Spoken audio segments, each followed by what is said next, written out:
Hi everyone, this is eTech Radius, and in this video I'm going to show you how to change your user account password in Windows 11. Go to the search bar, select Control Panel, but if this isn't here, type in Control Panel in the search bar. Click on that. Go to User Accounts, change account type.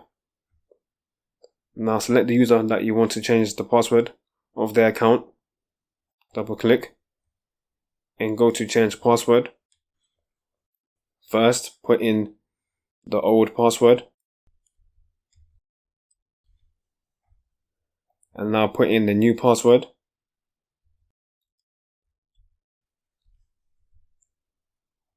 Put the new password in again to confirm it. You can put in a hint as well, a password hint if you want to, but I'm not going to do that. When you're finished, change password. Close that.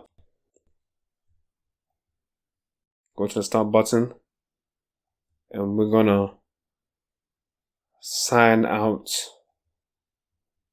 of this account.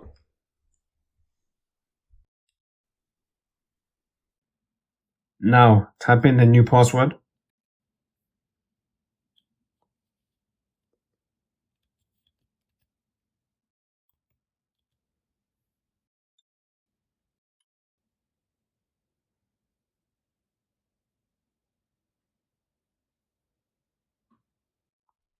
And there you go.